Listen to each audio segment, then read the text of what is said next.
right, picking up where we left off on Friday, we're talking about the reasons that the United States ended up joining the war. Um, some of the things that kept them out of the war shifted, right? We talked about how business interests had kept them out of the war, but that shifts because they start to realize their trade with the Allies means that that's where their real business opportunities lie, and need to protect those investments, try to make sure the Allies win.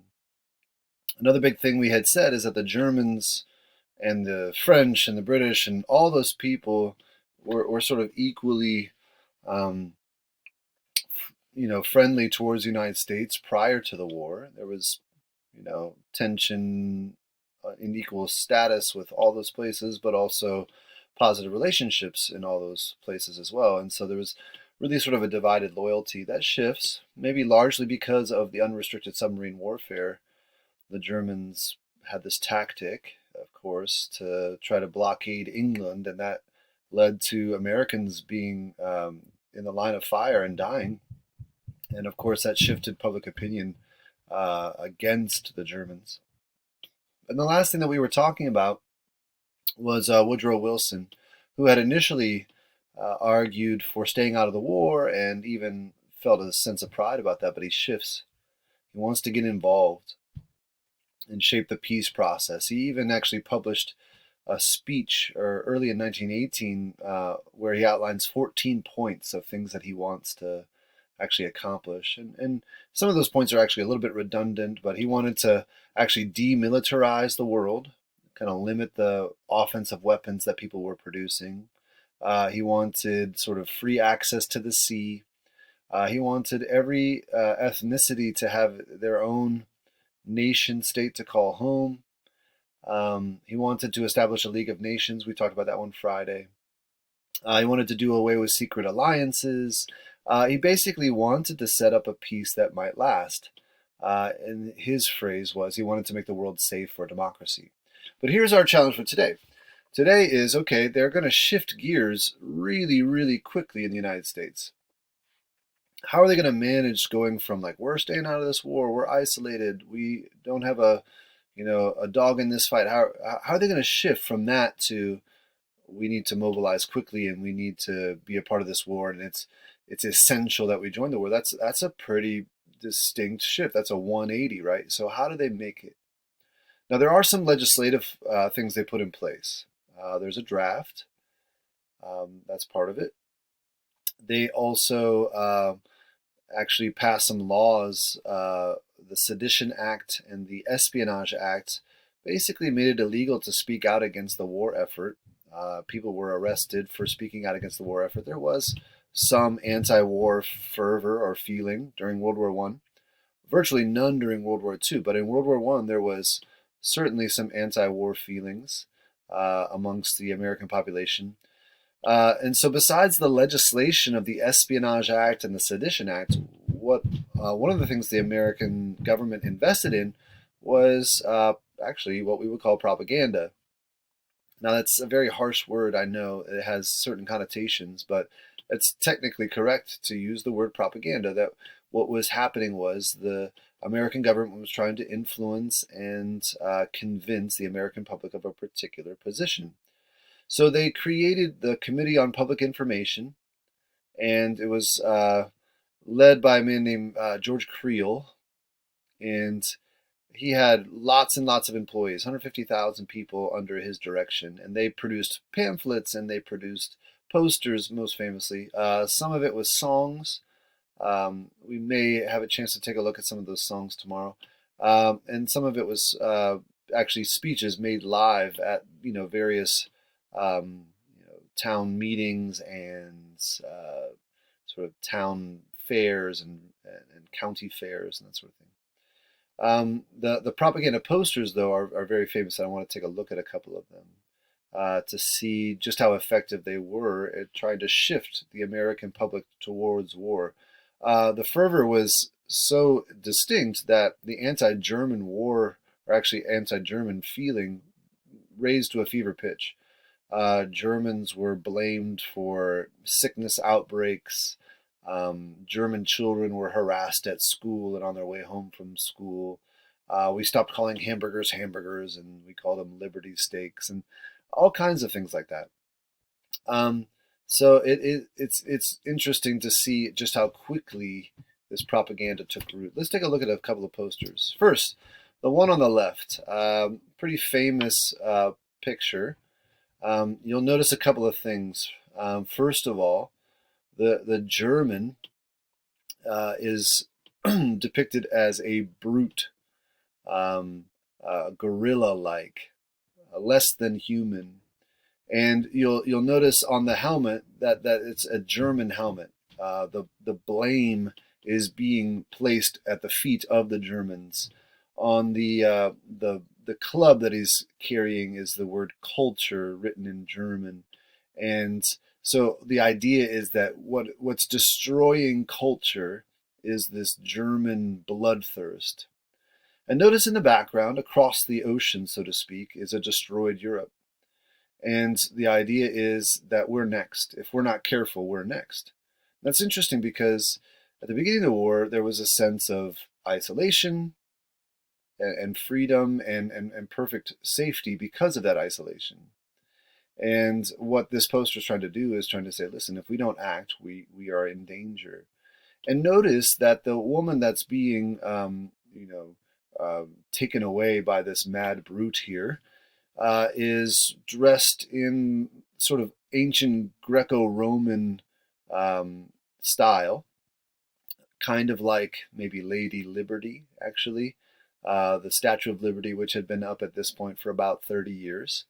The representation of justice and democracy and freedom found in this innocent woman who is in grave danger is very pronounced.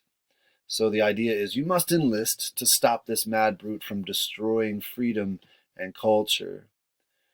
Let's take a look at the one on the right. Here we have a phrase being used, beat back the Hun. Now you probably are aware of the fact that the Germans were called the Hun or Huns during World War I, a little bit during World War II, but mostly during World War I. World War II, the nomenclature sort of shifted towards Krauts, calling them Krauts. But the Hun, that's a reference obviously back to the Indo-European nomadic people group that were sort of notoriously violent. Attila the Hun comes to mind, right? And the Huns are famous for having been a part of the fall of Rome. It's not true to say they're the only reason Rome falls, but they're one of them.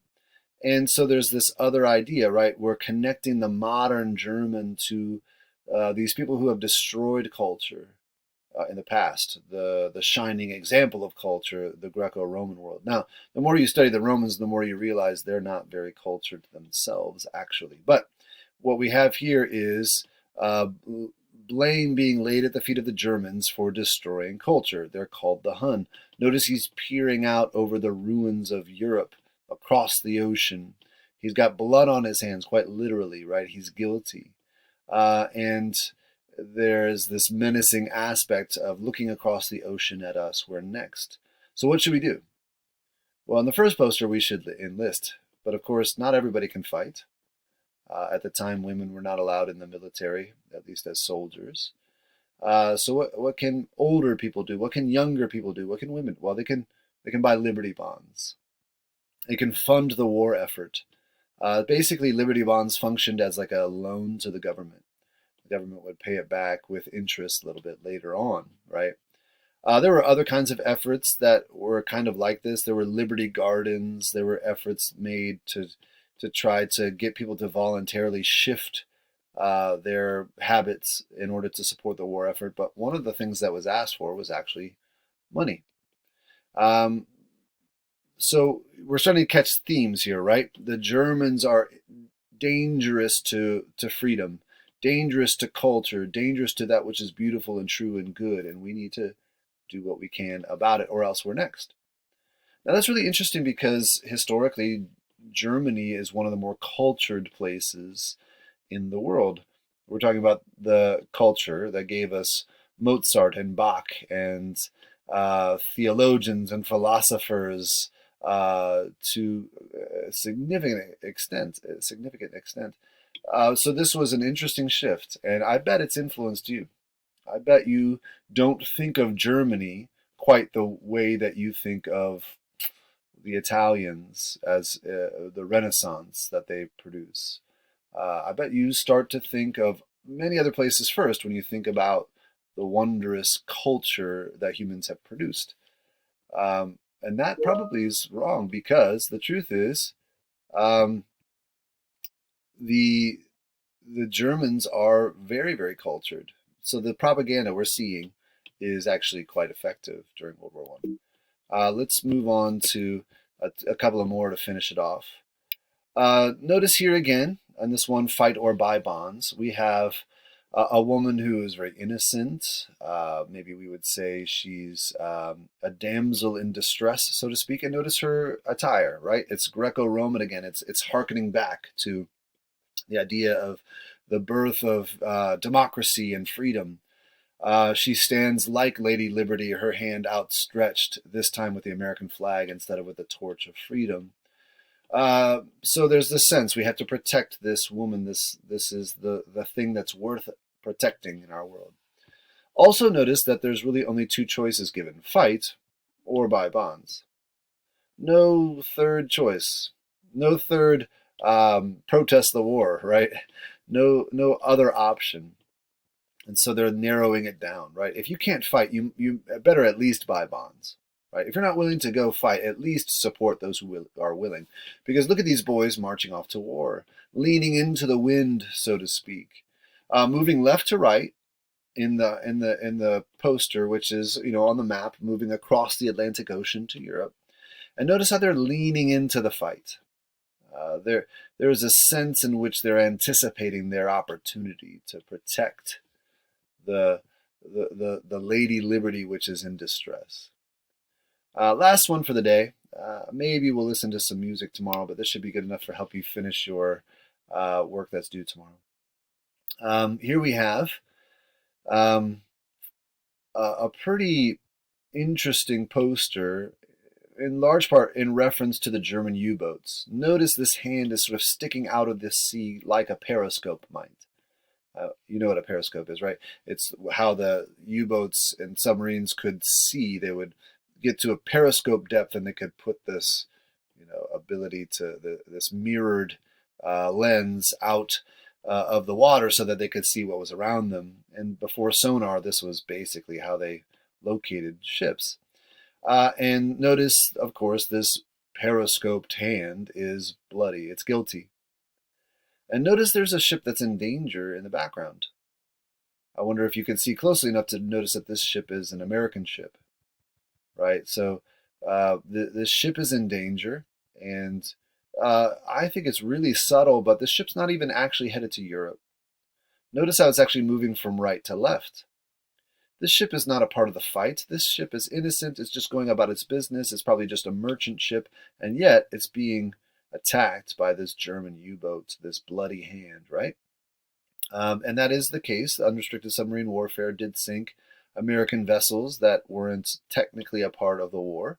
And so the guilt is on the hands of the Germans, and we need to do what we can to protect American shipping and innocent Americans. How can we do it?